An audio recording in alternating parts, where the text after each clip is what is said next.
Shalom, selamat pagi, saudara yang diberkati oleh Tuhan kita Yesus Kristus. Sahabat GCC, salam anugerah, salam harapan sidak, salam dalam kasih Tuhan. Mari kita siapkan hati kita akan masuk di dalam penyembahan. Ketika kita meninggikan Tuhan, Tuhan bertahta di atas puji-pujian. Haleluya. Thank you, Jesus. Hari ini apapun yang menjadi pergumulan dan beban-bebanmu, Tuhan akan berperang gantikanmu dan kamu akan diam saja. Marilah kita berpihak kepada Tuhan, kita mengarahkan hati kita kepada Tuhan. Dan Tuhan akan berpihak bagi orang-orang yang sungguh-sungguh meletakkan hidupnya ke dalam tangan Tuhan. Selamat pagi Bapa, selamat pagi Yesus, selamat pagi Roh Kudus. Haleluya, terima kasih Tuhan. Sekalipun ku berjalan dalam lembah gelap,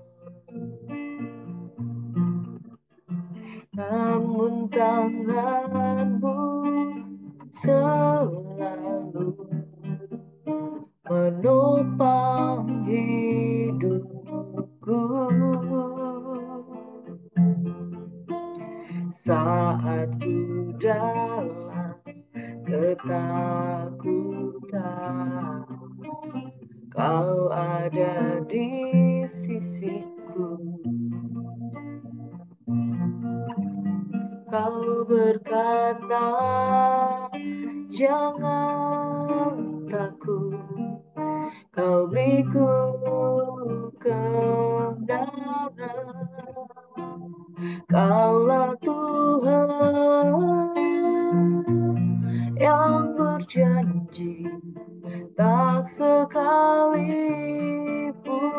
Kau ingkari kesetiaanmu, sungguh terbukti di sepanjang hidupku. Untuk selamanya bukan setia melayani mengasihimu. Tiada Tuhan sepertimu, Yesus, Kau Allahku yang setia.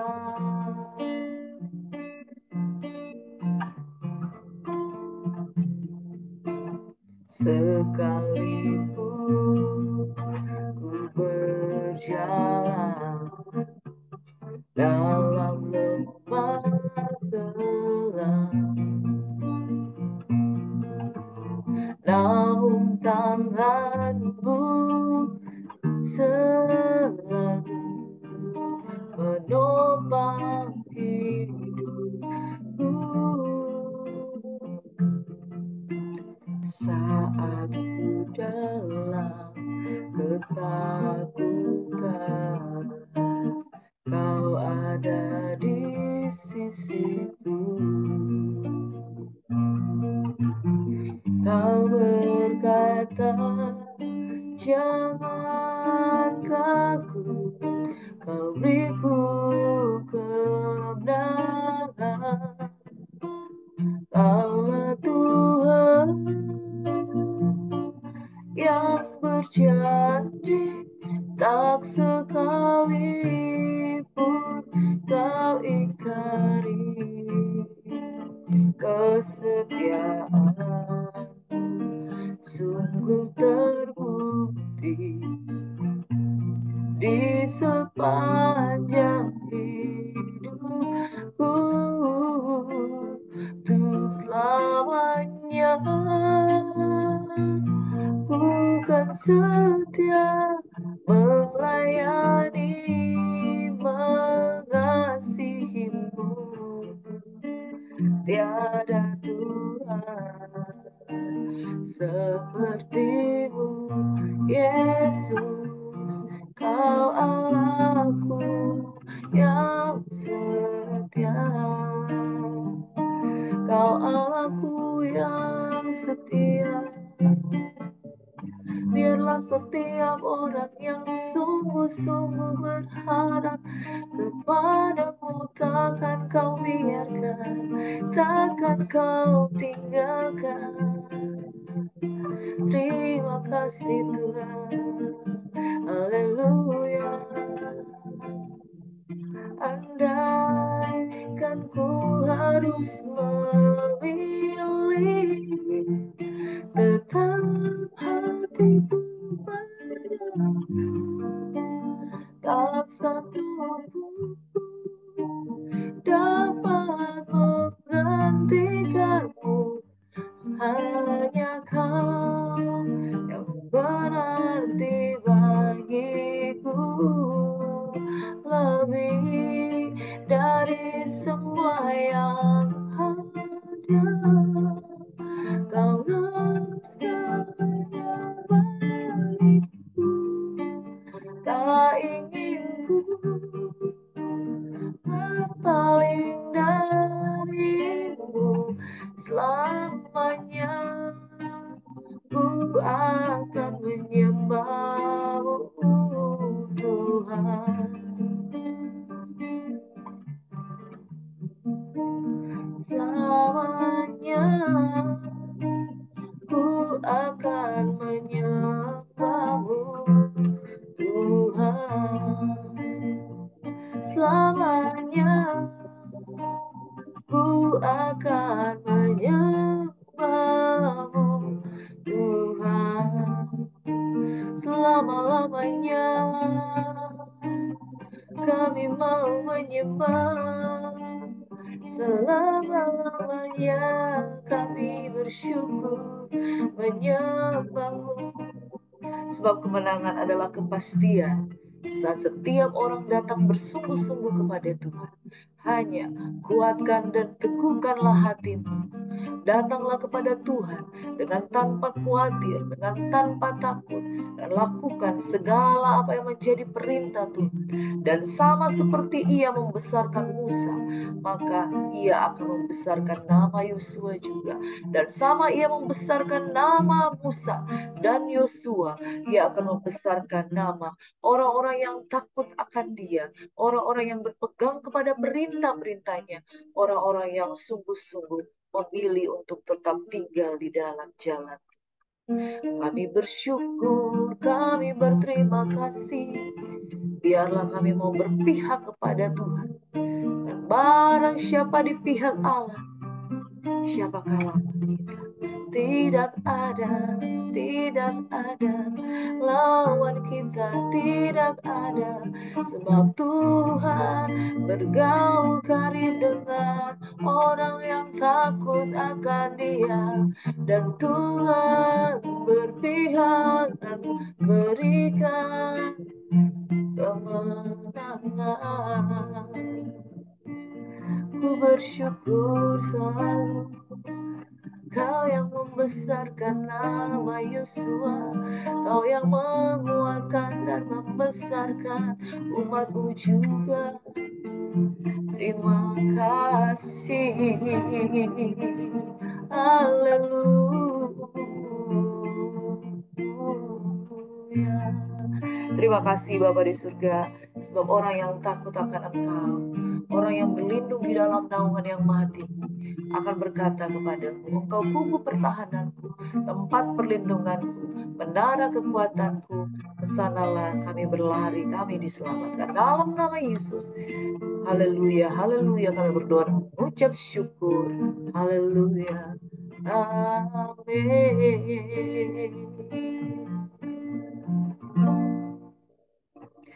Shalom sahabat GSIS yang diberkati Tuhan. Mari kita siapkan hati kita untuk mendengarkan sabda firman Tuhan. Sahabat GACC yang diberkati oleh Tuhan kita Yesus Kristus, pagi hari ini kita akan membaca renungan 5 pasal per hari, dan kita bersyukur dalam anugerahnya hari ini kita sudah di kitab Yosua pasal 9 hingga pasal yang ke-13. Dalam anugerah Tuhan tentunya tiap kali kita membaca dan merenungkan firman Tuhan, Tuhan yang memberikan kita kekuatan dan pengertian. Satu hal saudara, setiap kali kita makan, kita pasti dikuatkan. Setiap kali kita menikmati firman Tuhan, pasti ada sesuatu yang ditambahkan di dalam diri kita. Pengertian kita ditambahkan, hikmat ditambahkan, iman kita ditambahkan. Saudara mungkin tidak mengingat apa yang engkau makan. Makanan 2 hari lalu, 3 hari lalu, mungkin ada yang kita ingat, tapi mungkin kita tidak sepenuhnya ingat. Saudara masih ingat tanggal 25 Desember makan apa? Waktu makan-makan dengan keluarga? Atau tanggal 1 Januari, saudara ingat makan apa dengan keluarga?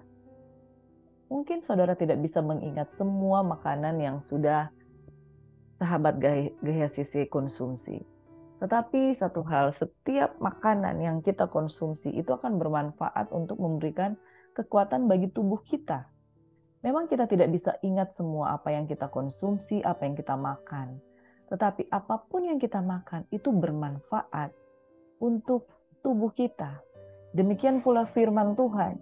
Kita sudah baca kitab Kejadian, mulai dari bulan November, Kejadian, Keluaran, Imamat, Bilangan, Ulangan, sampai pada kitab Yosua kita sudah baca, saudara. Tidak semua bisa kita termemori. Mungkin kalau kita mau ingat lagi, kita harus buka lagi ke belakang dan kita melihat, oh hari ini saya ternyata sudah merenungkan firman Tuhan ini ya. Memang kita tidak hafal semua. Tetapi apapun yang sudah kita konsumsi, itu yang masuk di tubuh rohani kita, itu akan bermanfaat bagi kita. Terimalah dengan lemah lembut firman Tuhan yang berkuasa untuk menyelamatkan jiwa kita. Apapun yang sudah kita ingat, apapun yang sudah kita rekam di dalam memori kita, jiwa kita akan diselamatkan dari apa yang kita terima, yaitu firman Tuhan. Sebab firman Tuhan berkuasa menyelamatkan jiwa kita. Amin. Puji nama Tuhan. Di kitab Yosua 9 hingga 13 kita akan melihat tentang firman Tuhan ini, saudara. Tentang perebutan tanah Kanaan. Lanjutan dari yang kemarin, pasal 4 hingga pasal yang ke-8. Di pasal 4 adalah pasal yang ke-4 sampai 8 itu merupakan pasal spektakuler tentang bagaimana kedua pengintai yang mengintai di tembok Yeriko ya, di pasal 2, pasal 3, kemudian bagaimana Tuhan menyusun strategi yaitu membuat orang menyeberangi Sungai Yordan, pasal 4, pasal 5, pasal 6, pasal 7 dan pasal 8, di mana bangsa Israel itu dituntun Tuhan untuk meruntuhkan tembok Yeriko. Kemudian ada dosa yang tersembunyi, di mana dosa yang tersembunyi itu mengakibatkan kekalahan bagi orang Israel. Namun dari situ mereka belajar bahwa taat kepada Tuhan itu merupakan suatu perintah yang penting untuk ditaati, sehingga mereka kemudian Tuhan menghukum orang yang menyimpan barang yang dikhususkan itu adanya dosa akan. Jadi saudara, jangan kita menyimpan dosa karena dosa membuat kita akan mengalami kekalahan dalam hidup kita. Ketika dosa itu disingkirkan, maka bangsa Israel kembali mengalami kemenangan. Mereka mengalahkan bangsa Ai. Dan inilah peperangan yang betul-betul terdengar bagi orang-orang yang ada di tanah Kanaan, sehingga mereka menjadi takut dan gentar. Apa yang dilakukan Tuhan, apa yang dikerjakan, kemenangan yang Tuhan kerjakan di tengah-tengah bangsa Israel, itu memberikan kegentaran bagi orang-orang yang ada di tanah Kanaan. Saking gentarnya, ada orang dari kaum Gibeon. Mereka ketakutan mendengarkan tentang bangsa yang besar ini. Jadi bangsa Israel itu menjadi terkenal oleh karena penyertaan Tuhan ada di dalam mereka. Rumor itu berkembang begitu cepat sehingga ada satu suku Gibeon. Mereka itu ketakutan terhadap bangsa Israel. Lalu mereka mengambil langkah mengakali diri dengan mengambil rupa sebagai orang-orang pendatang. Sebagai orang pendatang yang kemudian memposisikan mereka ingin membangun sebuah ikatan perjanjian dengan bangsa Israel. Mereka pergi ke Yosua, ke tempat perkemahan di Gilgal. Mereka berkata, kami ini datang dari negeri jauh. Mari ikatlah perjanjian dengan kami. Lalu orang itu berkata, barangkali kamu ini diam di tengah-tengah kami. Bagaimana kami mungkin mengikat perjanjian dengan kamu? Lalu orang Gibeon itu menipu mereka berkata, kami ini hambamu. Siapakah kamu? Kami dari negeri yang sangat jauh. Mereka berpura-pura dengan pakaian yang compang-camping seolah-olah mereka dari perjalanan yang sangat jauh. Lalu mereka dari negeri yang sangat jauh katakan, hamba ini datang karena nama Tuhan Allahmu.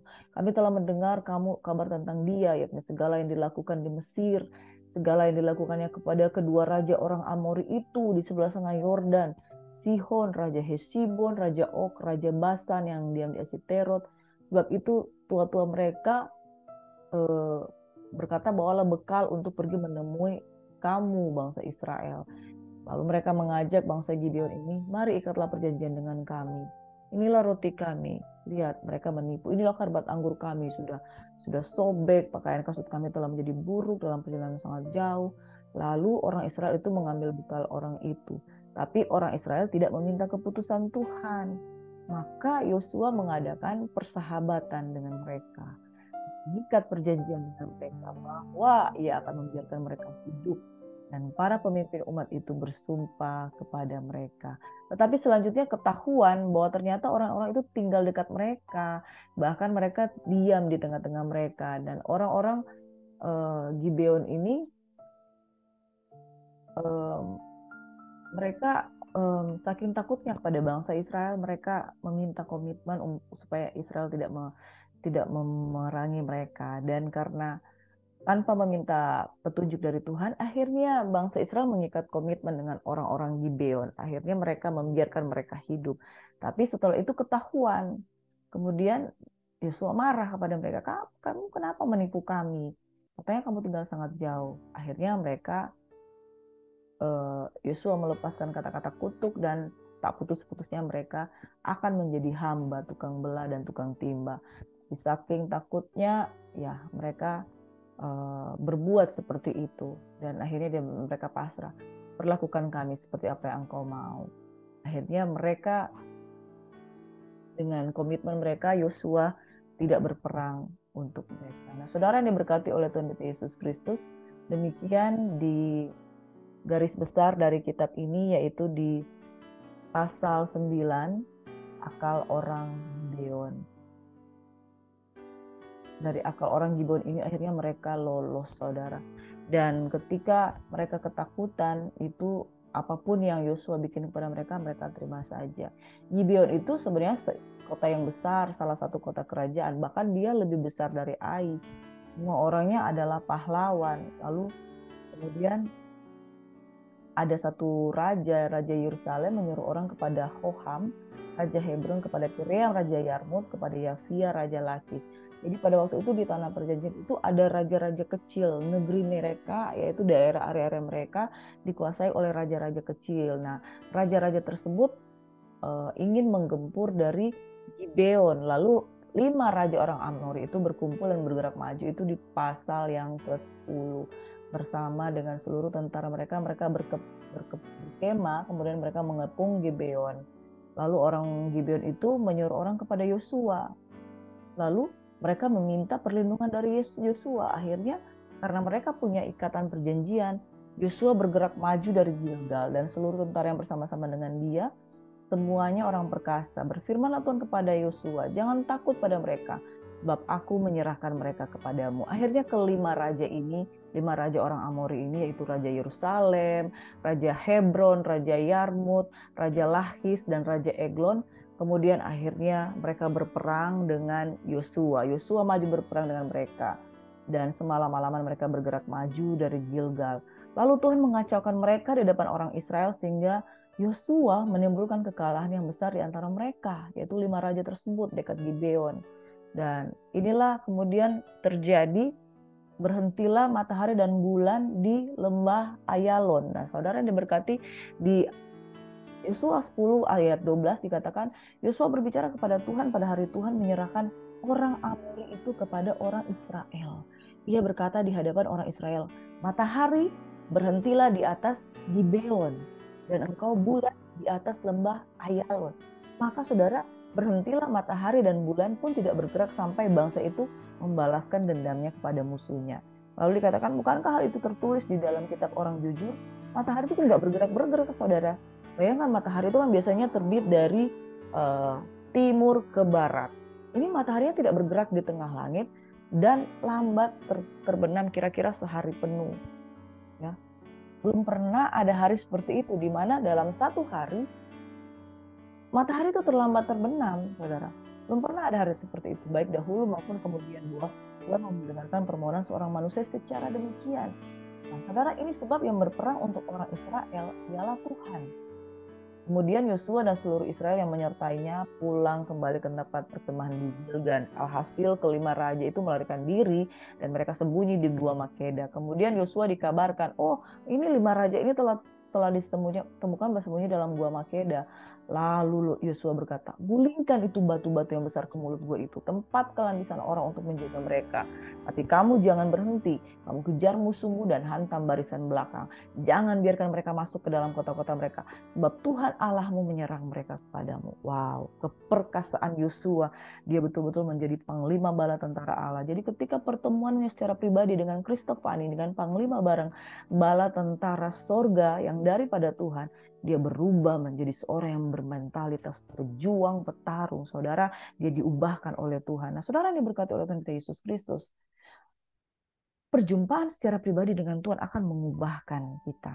Perjumpaan pribadi dengan Tuhan mengubahkan Musa. Perjumpaan pribadi Yosua dengan Tuhan mengubahkan Yosua. Dia Yosua yang manusia yang seperti biasa pada umumnya menjadi seorang petarung yang memiliki kekuatan iman yang luar biasa. Dia katakan jangan berhenti, kejarlah musuhmu. Nah, setelah Yosua dan Israel menimbulkan kekalahan yang besar di antara mereka, sampai mereka dihancurkan sama sekali. Pulanglah seluruh bangsa itu dengan selamat kepada Yosua, bangsa Israel. Tidak ada seorang pun yang berani melemparkan kata-kata ancaman terhadap orang Israel. Saudara yang diberkati oleh Tuhan kita Yesus Kristus, kelima raja itu, kemudian Raja Yerusalem, Raja Hebron, Raja Yarmut, Raja Lakis, dan Raja Eglon, semuanya dikeluarkan dan dibawa kepada Yosua. Kemudian Yosua memanggil semua orang Israel berkumpul dan berkata kepada panglima yang ada di situ yang ikut berperang dengan dia, mari dekat, taruhlah kakimu ke atas tengkuk raja-raja ini. Wow, saudara, kelima raja itu yang berperang itu, mereka tujuannya untuk berperang kepada Gibeon. Tapi karena Gibeon ini mengikat perjanjian dengan Israel, Israel yang berperang. Nah, ini kebetulan karena Israel punya tujuan untuk menaklukkan raja-raja yang ada di tanah perjanjian. Lalu kelima raja ini yang ketika ditangkap, dia katakan, ayo Israel, taruh kakimu di atas tengkuk raja-raja ini.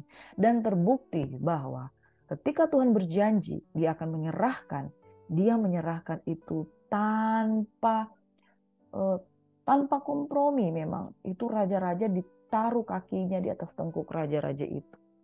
Makanya di dalam ayat 25 pasal yang ke-10 dikatakan, jangan takut, janganlah tawar hati, kuatkan dan teguhkanlah hatimu, sebab secara itulah akan dilakukan Tuhan kepada semua musuhmu yang kamu perangi.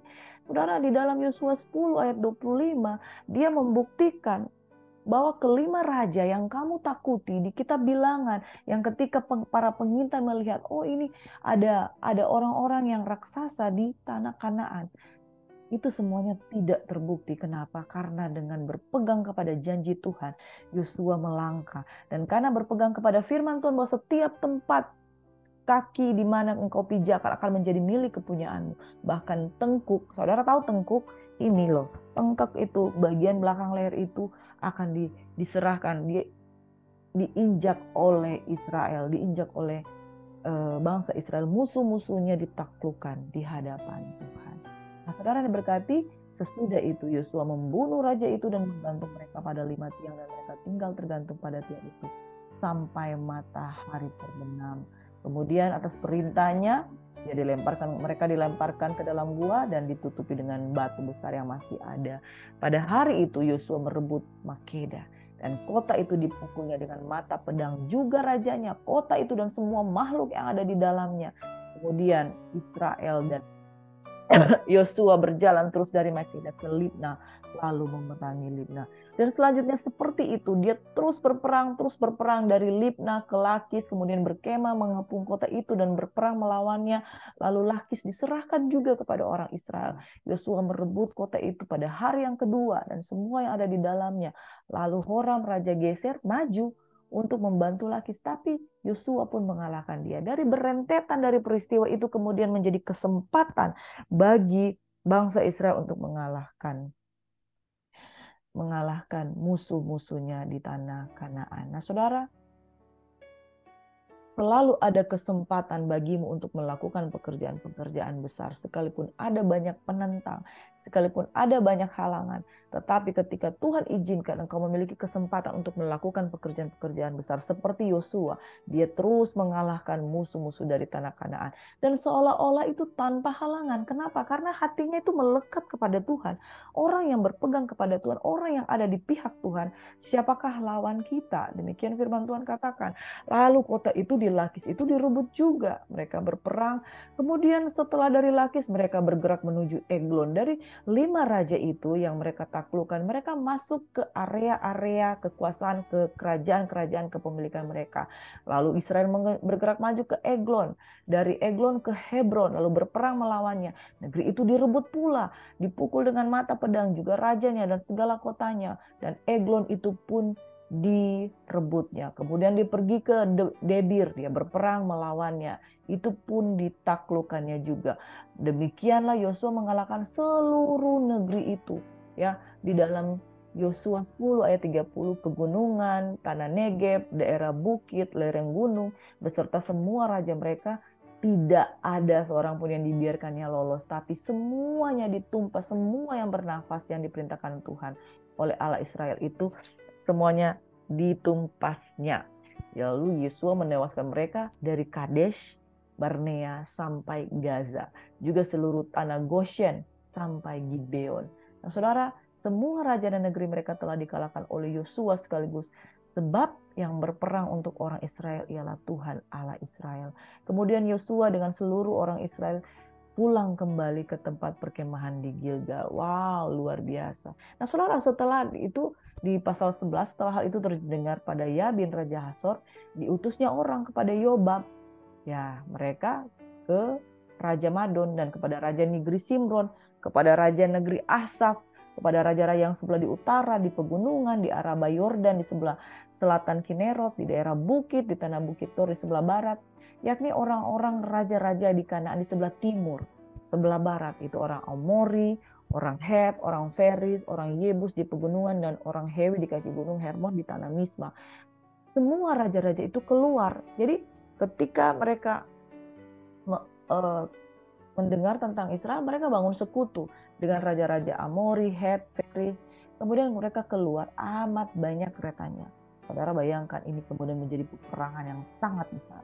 Amat banyak rakyat seperti pasir di tepi laut banyaknya, beserta banyak kuda dan kereta. Menarik di sini saudara, raja-raja ini bersekutu, ya, raja-raja ini bersekutu di negeri mereka sendiri, di mana Israel itu sebagai pendatang yang berusaha menaklukkan tanah Kanaan ini, tapi mereka kemudian menderita kekalahan di hadapan Israel. Kenapa?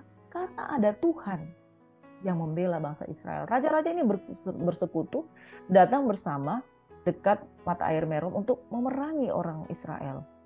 Menarik di sini di dalam ayat 6 dari Yosua 11, saudara. Tuhan berkata pada Yosua, jangan takut hadapi mereka. Besok kira-kira waktu ini aku menyerahkan mereka mati terbunuh semuanya kepada orang Israel. Kuda mereka haruslah kamu lumpuhkan dan kereta mereka haruslah kamu bakar dengan api. Jadi sekutu raja-raja ini yang begitu banyak yang berniat untuk menyerang Israel itu semuanya mereka nggak takut. Karena Tuhan juga memberikan penguatan jangan takut hadapi mereka.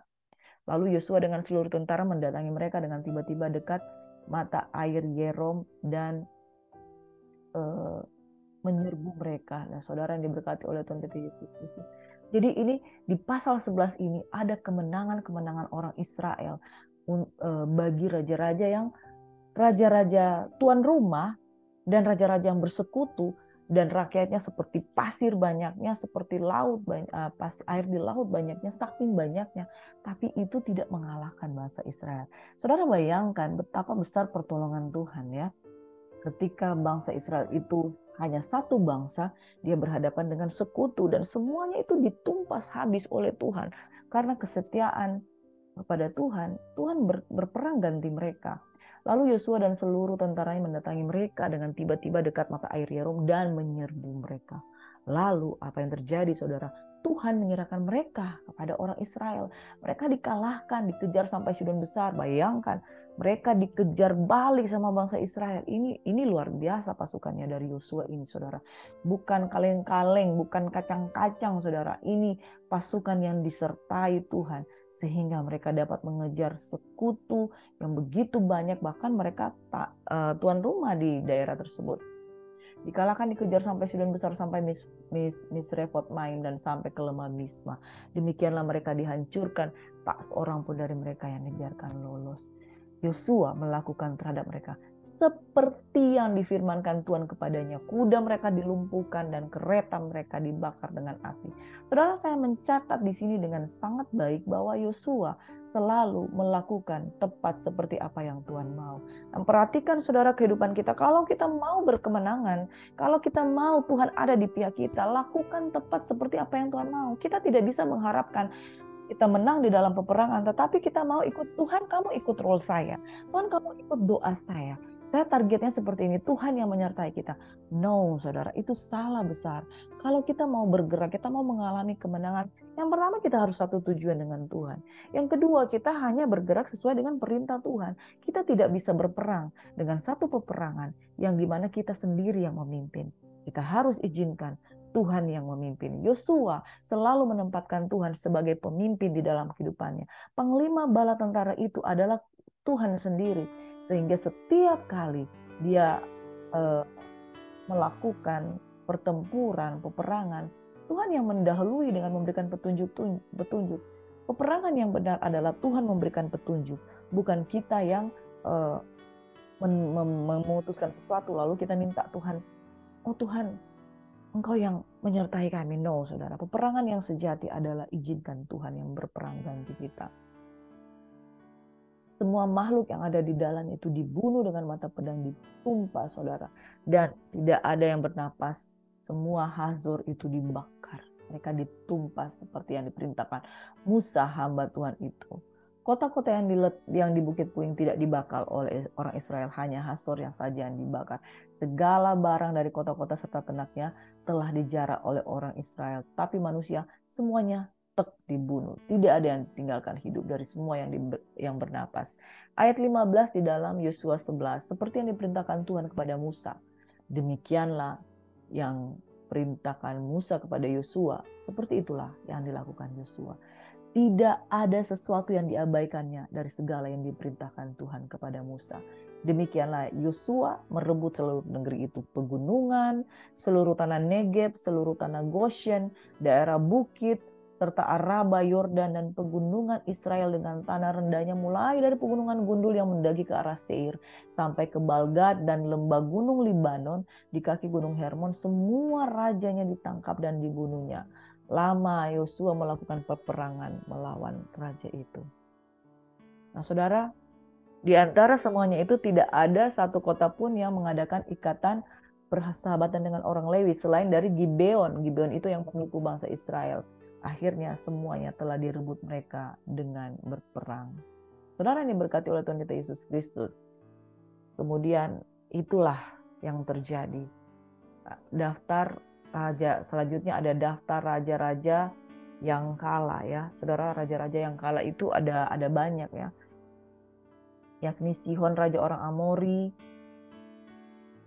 ada Og raja Basan. Nah, saudara yang diberkati Tuhan kita, ada raja-raja yang dikalahkan itu ada banyak ya saudara. Raja negeri Yeriho, saudara bisa baca di dalam pasal 12 ayat 9 hingga ayat yang ke-24. Raja negeri Yeriho, raja Yerusalem, raja negeri Hebron, raja negeri Ai, raja Yarmut, Eglon, raja Lakis, raja Gezer, raja Debi, Raja Geder, Horma, Arad, Libna, Adula, Makeda, Raja Betel, Tapua, Herfer, Afek, Lazaron, Madon, Hazor, Simron, Meron, Aksaf, Taanak, Megido, Kedes, dan Yokneam, Dor, Tirsa, dan Goyim. Jadi semuanya itu ada 31 orang raja.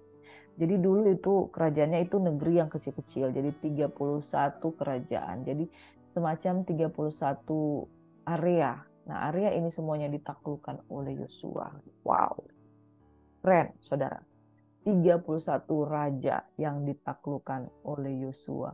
Nah, Saudara, ini peperangan yang cukup lama, bukan juga berbilang dalam sekian hanya beberapa hari, tapi dikatakan di ayat yang tadi dikatakan Yosua berperang cukup lama. Dan ini semua cukup lama, tetapi ini semua yang ditaklukkannya itu bukan sedikit, Saudara. Dan yang hebatnya, satu mengalahkan 31 kerajaan. Wow, Saudara. Ya, angkat 2 jempol untuk Yosua. Yosua itu betul-betul melakukan apa yang seperti yang Tuhan mau. Membawa bangsa Israel masuk tanah perjanjian, berperang, mendudukinya, berkemenangan, menguasai tanah Kanaan. Saudara, selanjutnya di dalam Yosua 13, Yosua menjadi tua dan lanjut umurnya. Jadi tinggal beberapa negeri yang belum dikuasai, yaitu segenap wilayah orang Filistin dan seluruh negeri orang Gezur. Ya, mulai dari Sikor dan selanjutnya negeri orang Gebal dan seluruh gunung Libanon. Itu sebabnya sampai sekarang karena Filistin itu tidak ditaklukkan pada waktu itu, sampai sekarang Filistin itu masih ada. Nah, Filistin itu masih ada dan sampai sekarang Israel dan Filistin itu tetap berdiri berdampingan dan sampai sekarang terjadi konfrontasi, konflik di daerah-daerah di sana. Dan Saudara, selanjutnya negeri orang Gebal dan semua orang yang diam di pegunungan mulai dari gunung Libanon sampai Misrefot Maim, semua orang Sidon. Dan Tuhan katakan, bagikanlah negeri ini kepada suku yang 9 itu, karena 2 suku yang lain itu sudah mengambil bagian di seberang sungai Yordan. Bersama dengan suku Manasya yang setengah lagi, orang Ruben dan orang Gad telah menerima pusaka mereka di sebelah timur sungai Yordan. Selanjutnya di pasal yang ke-13 ini pembagian tanah yang di seberang sungai Yordan. Dan kecuali kepada suku Lewi tidak diberikan milik pusaka, karena mereka adalah orang-orang yang melayani, imam-imam yang melayani. Jadi pada pasal yang ke-13 itu pembagian wilayah yang sudah direbut oleh Yosua bersama rekan-rekannya. Nah, Saudara, ini berkati oleh Tuhan Yesus Kristus, janji Tuhan yang terdapat di dalam Yosua 3 ayat 7. Dan Tuhan berfirman kepada Yosua, pada hari inilah aku mulai membesarkan namamu di mata seluruh orang Israel, supaya mereka tahu bahwa seperti dahulu aku menyertai Musa, demikianlah aku akan menyertai engkau. Jadi tidak kurang dengan penyertaan Tuhan kepada Musa, sama seperti itu. Bahkan dia mulai membesarkan nama Yosua ketika dia mulai berperang di tanah Kanaan. Dan itu terbukti, Saudara. Suku-suku Israel itu berhasil mengalahkan. Daftar raja yang kalah itu sekitar 31 raja. Wow, kita berikan applause, luar biasa. Tangan Tuhan kalau dia bekerja itu nggak main-main. Nah, Saudara, kalau Tuhan bisa memberikan kemenangan sehebat itu, mari cross-check dengan kehidupanmu. Hari ini engkau sedang menghadapi masalah apa? Saya seringkali sharing dengan teman-teman saya. Mereka orang-orang yang melayani, mereka orang yang teguh. Tetapi ternyata ada masalah-masalah pribadi yang belum mengalami kemenangan. Hari ini saya mau katakan, Saudara, apapun masalah-masalah pribadi yang kamu miliki, itu tidak lebih besar dari Tuhan yang ada di dalam engkau. Tuhan sanggup untuk memulihkan keadaanmu. Amin. Hari ini saya memberikan judul Tuhan yang berperang ganti kamu. Sebab terbukti sebagaimana Tuhan menyertai Musa. Mulai hari ini di Yosua 3 ayat 7, aku akan membesarkan namamu. Dan itu terbukti selama bertahun-tahun ada di tanah perjanjian. Tuhan membuktikan tidak sekalipun dia meninggalkan Yosua. Tetapi setiap kali mereka berperang, Tuhan yang berperang ganti mereka. Keluaran 14 ayat 14 berkata, Tuhan akan berperang ganti kamu dan kamu akan diam saja. Nah, Saudara yang diberkati oleh Tuhan Yesus Kristus, jika Yesus memimpin peperangan di dalam kehidupanmu, engkau akan diam saja. Kenapa? Karena janji Tuhan, penyertaan Tuhan, dan kesanggupan Tuhan itu ada di dalam engkau. Itu sebabnya penting untuk kita belajar. Mengapa Tuhan bisa memimpin dan memberikan kemenangan dalam hidup kita? Ya jelas saja karena Tuhan yang memimpin.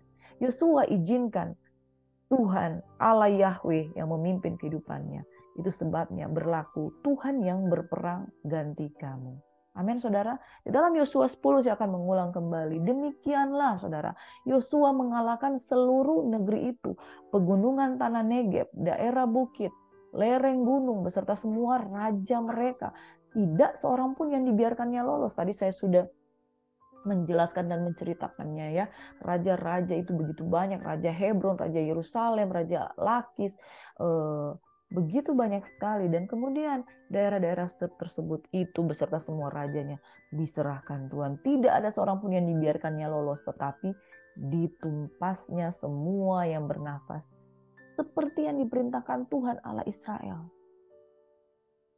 Saudara, kalau kita berpihak kepada Tuhan, kita menerima perintah dari Tuhan. Tapi kalau kita bertentangan, bentrok dengan Tuhan, kita tidak ada di pihak Tuhan, kita tidak menerima perintah. Yang ada kita memerintah Tuhan. Kalau kita menerima perintah Tuhan, Dia yang menguasai kehidupan kita. Yosua menewaskan mereka dari Kades Barnea sampai Gaza, juga seluruh tanah Goshen sampai Gibeon.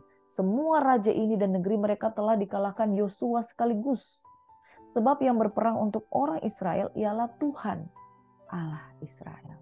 Saudara, hari ini saya mau katakan, bukan kamu yang berperang, tapi Tuhan yang berperang. Semua raja ini dan negeri mereka telah dikalahkan Yosua sekaligus. Sebab yang berperang untuk orang Israel ialah Tuhan, Allah Israel.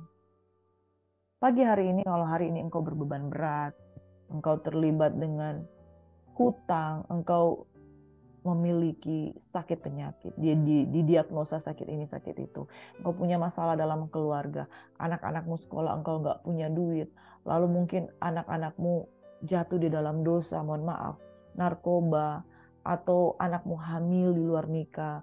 Saudara, ada begitu banyak sekali masalah. Bahkan kalau dilihat sekarang, masalah zaman sekarang itu jauh lebih parah di zaman yang lama, saudara. Kita nggak tahu. Mungkin orang tuanya itu seorang penatua di gereja, tapi anak-anaknya itu kemudian jatuh di dalam dosa narkoba, dalam obat-obatan terlarang. Dan saudara, ada banyak kami di daerah yang banyak Kristen, tetapi ada anak-anak remaja itu yang putus sekolah, kemudian mereka itu menjadi anak-anak yang selalu menjadi anak-anak yang anak jalanan, berperang dengan panah wayar dan lain sebagainya. Kita nggak tahu, saudara. Mungkin engkau adalah orang-orang yang melayani Tuhan, tetapi anak-anakmu gagal di dalam pembentukan didikan dari orang tua. Dan ada banyak kisah-kisah di mana, kejahatan kalau sekarang di mana-mana, saudara, itu kayaknya makin mengerikan lah, ya. Makin mengerikan. Ada driver ojol yang kemudian melakukan tindakan pelecehan kepada penumpangnya dan lain sebagainya. Kabar-kabar di berita itu kalau kita baca itu tidak memberikan menguatkan iman, tapi kita melihat ada begitu banyak orang yang sebenarnya kalah akibat dosa. Ada begitu banyak orang yang dalam kehidupan pribadinya sebetulnya tidak berkemenangan. Walaupun kita latar belakang kita Kristen, karena kita hidup tanpa pengertian, kita kompromi dan kemudian izinkan masalah-masalah itu begitu banyak datang kita. Tiba-tiba kita kaget, waduh ternyata saya kalah, ternyata saya mengalami masalah ini dan lain sebagainya. Saudara, bukankah Tuhan berjanji, engkau dan seisi rumahmu, jika engkau dengan sungguh-sungguh datang kepada Tuhan, Tuhan akan selamatkan hari ini. Kalau hari ini keluargamu berantakan, hari ini anak-anakmu itu sukanya lari sendiri, tidak mau takut akan Tuhan, hari ini kita mau serahkan kepada Tuhan segala pergumulanmu. Dan kalau engkau orang-orang tua bangun hubungan secara pribadi dengan Tuhan, percayalah bahwa anak-anakmu akan beroleh perlindungan daripada Tuhan. Yosua dengan seluruh Israel pulang kembali ke perkemahan di Gilgal dengan membawa kemenangan. Amin, saudara. Yosua 11 ini jadi suatu bukti bahwa apa yang dikhawatirkan oleh ke-10 pengintai tentang orang-orang enak yang bertubuh raksasa, orang-orang enak yang bertubuh perkasa, negeri yang dipenuhi dengan orang-orang yang berperawakan besar, itu tidak terbukti. Ketakutan mereka tidak terbukti. Itu sebabnya di kitab Bilangan 13 ayat dan pasal 14, Tuhan sangat marah kepada orang yang tidak percaya. Di Bilangan 14, ke-10 pengintai datang dengan penuh ketakutan mengabarkan kepada kaum keluarganya di suku-suku Israel, kita nggak akan bisa masuk ke tanah Kanaan. Tetapi Yosua dan Kaleb, lain jiwa yang ada pada mereka. Saudara, jika imanmu sanggup membuat perbedaan dengan orang-orang yang penakut, dengan orang-orang yang tidak mengenal Tuhan, maka pasti engkau akan diberikan kemenangan. Yosua dan Kaleb sanggup membuat perbedaan dengan orang-orang yang lain. Yaitu mereka ketika yang 10 orang berkata dengan takut dan tidak mau melangkah, Yosua dan Kaleb lain jiwa yang ada pada mereka. Di Bilangan 14 dikatakan ayat 6 sampai ayat 8. Yosua bin Nun dan Kaleb bin Yefune yang termasuk orang-orang pengintai dari 12 pengintai itu mengoyakkan pakaiannya dan berkata kepada segenap umat Israel, negeri yang kami lalui itu untuk diintai itu luar biasa baiknya. Jika Tuhan berkenan kepada kita, maka Ia akan membawa kita masuk ke negeri itu dengan memberikan kepada kita suatu negeri yang berlimpah susu dan madunya. Hanya janganlah memberontak kepada Tuhan dan janganlah takut kepada bangsa negeri itu. Sebab mereka akan kita telan habis. Yang melindungi mereka sudah meninggalkan mereka, tetapi Tuhan menyertai kita. Janganlah takut kepada mereka. Iman yang seperti ini, iman yang berbeda, jiwa yang lain seperti ini, inilah orang-orang yang akan berkemenangan. Di Yosua 11 terbukti pada waktu itu Yosua datang melenyapkan orang enaknya. Orang enak ini yang ditakuti ke-10 pengintai. Orang enak dari pegunungan, dari Hebron, Debir dan Anab, dari seluruh pegunungan Yehuda dan dari seluruh pegunungan Israel. Mereka dan kota-kota mereka ditumpas oleh Yosua. Tidak ada lagi orang enak ditinggalkan hidup di negeri orang Israel. Wow. Apa yang diimani Yusuf dan Kaleb itu mereka buktikan. Dan Tuhan buktikan. Dia memberikan mereka kemenangan. Tidak ada lagi orang enak ditinggalkan hidup. Bayangkan saudara, orang-orang raksasa yang dikenal oleh ke-10 pengintai. Itu tidak ada lagi. Hanya di Gaza, di Gad, dan di Asdod. Masih ada yang tertinggal. Demikianlah Yosua merebut seluruh negeri itu. Sesuai dengan segala yang difirmankan Tuhan kepada Musa. Sesuai dengan segala yang difirmankan. Jadi janji Tuhan itu kita harus percaya kata demi kata, huruf demi huruf, bahwa itu pasti terjadi. Demikian kalau Tuhan berjanji tidak ada mudah-mudahan, tidak ada kalau-kalau, tidak ada semoga, tidak ada kiranya. Tetapi semuanya pasti akan digenapi. Saudara kekurangan iman, minta kepada Tuhan. Yosua merebut seluruh negeri itu sesuai dengan segala yang difirmankan. Kalau saudara percaya dengan penuh, engkau akan menerima penuh. Kalau saudara percaya dengan setengah-setengah, engkau akan menerima setengah. Tapi kalau saudara tidak percaya, merekalah orang-orang yang ditinggalkan mati di padang gurun 40 tahun berputar-putar karena mereka tidak percaya. Tinggal aja di situ, karena engkau tidak percaya. Saudara, kalau hari ini engkau tidak percaya, Tuhan akan tutup mata dan berkata, jadilah seperti imanmu. Kalau engkau tidak percaya, tetap tidak percaya. Silakan tinggal di tempat di mana engkau tidak akan mengalami progres. Karena engkau setengah-setengah percaya, engkau juga akan menerima setengah-setengah. Kalau engkau tidak percaya, engkau tidak akan menerima apa-apa. Silakan tinggal di padang gurun, berputar-putar dengan masalahmu. Tapi orang yang percaya, mereka akan maju, berperang, dan berkemenangan. Yosua pun memberikan negeri itu kepada orang Israel menjadi milik pusaka mereka, menurut pembagian suku mereka. Lalu amanlah negeri itu berhenti dari berperang. Firman Tuhan berkata, anak-anak yang belum akil balik tidak akan menerima warisan. Tetapi anak-anak yang akil balik, anak-anak yang dewasa, anak-anak yang maju, anak-anak yang mengenal Tuhan, anak-anak Tuhan yang berperang, mereka lah akan menjadi ahli waris kerajaan. Milik pusaka Tuhan, itu memang Tuhan janjikan. Tetapi untuk menuju ke sana, ada perjuangan, ada peperangan. Tapi satu hal yang saya mau katakan, Tuhan akan berperang ganti kamu dan kamu akan diam saja. Saudara, 3 hal yang akan saya sampaikan kepada kita semua. Yosua 11 ayat 15. Tidak ada sesuatu yang diabaikannya dari segala yang diperintahkan Tuhan kepada Musa. Jadi saudara, penting untuk taat penuh. Taat penuh, percaya penuh, dan memegang janji Tuhan secara penuh. Itu yang pertama.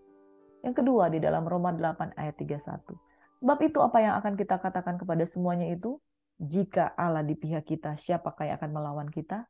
Memang tidak akan ada orang yang dapat melawan kita. Tapi syaratnya, yang kedua, engkau di pihak Tuhan dulu. Kalau engkau berpihak kepada Tuhan, engkau ada di tim yang berkemenangan. Engkau akan memegang tim yang berkemenangan, dan tentunya hadiah kemenangan itu akan disediakan jika Allah di pihak kita, bukan kita berseberangan dengan Tuhan. Makanya penting tiap hari mengenal Tuhan, tiap hari belajar firman Tuhan. Yang ketiga, Keluaran 14 ayat 13-14 yang Tuhan katakan kepada bangsa Israel pada waktu mereka keluar dari Mesir. Tuhan berkata kepada bangsa itu, jangan takut, berdirilah teguh, berdirilah tetap, dan lihatlah keselamatan dari Tuhan yang akan diberikan padamu hari ini. Sebab orang Mesir yang kamu lihat hari ini tidak akan kamu lihat lagi untuk selama-lamanya. Ayat pamungkas ayat yang saya sangat sukai. Tuhan akan berperang untuk kamu dan kamu akan diam saja. Saudara mau melihat penyertaan Tuhan? Jangan takut. Berdiri saudara. Tegap, tetap, dan lihatlah keselamatan dari Tuhan. Selalu kekristenan berbicara tentang percaya. Dan Tuhan akan berperang ganti kamu dan kamu akan diam saja. Saudara, apa yang menjadi pergumulanmu hari ini? Berpihaklah kepada Tuhan. Jangan abaikan perintah Tuhan sedikit pun. Percaya penuh, percaya sungguh, akan menerima kemenangan penuh. Percaya setengah-setengah, menerima kemenangan setengah-setengah. Apalagi tidak percaya, tidak menerima apa-apa. Mari bersatu dalam doa. Kami tidak akan takut, kami tidak akan gentar, kami mau belajar berpihak kepada Tuhan. Kami mau pegang seluruh firman-Mu Tuhan. Supaya setiap kali kami pegang firman-Mu, kami dikuatkan, kami diberikan iman untuk percaya.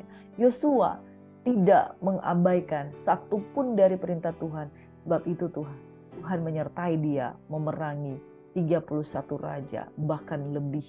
Bapa, dalam nama Yesus, pergumulan apapun yang dihadapi umat Tuhan, kami angkat tangan supaya Tuhan turun tangan. Kami percaya sungguh, kami percaya penuh, dan kami mau ada di pihak Tuhan supaya lawan-lawan kami Tuhan dikalahkan oleh Tuhan. Oleh karena kami tidak takut, kami tetap tegap, dan Tuhan akan berperang ganti kami, dan kami akan diam saja. Terima kasih Bapa di surga, ini doa dan harapan kami pada pagi hari ini. Berkati tangan-tangan anak-anak-Mu yang terangkat, dan mereka yang percaya sungguh-sungguh kepadamu. Dalam nama Yesus, yang sakit disembuhkan, yang susah dihuburkan, yang berbeban berat diberikan kelegaan. Setiap hari kami mendengarkan firman Tuhan. Kami makan makanan rohani, kami dikuatkan, kami berjalan, kami lebih daripada pemenang. Di dalam nama Yesus Tuhan, kami berdoa dan mengucap syukur. Haleluya. Amin. Shalom saudara, Tuhan Yesus memberkati. Tuhan memberkati dan melindungi engkau. Kuatkan dan teguhkanlah hatimu. Jangan menyimpan dosa, sebab dosa membuat kita kehilangan kemenangan. Sama seperti orang yang menyimpan dosa akan akhirnya seluruh tim mereka mengalami kekalahan. Seluruh bangsa Israel mengalami kekalahan. Jangan simpan dosa dan biarkan Tuhan berperang ganti kamu. Shalom, Happy New Year 2023. Mari melangkah di tahun 2023 dalam kepastian keselamatan daripada Tuhan Yesus memberkati. Shalom.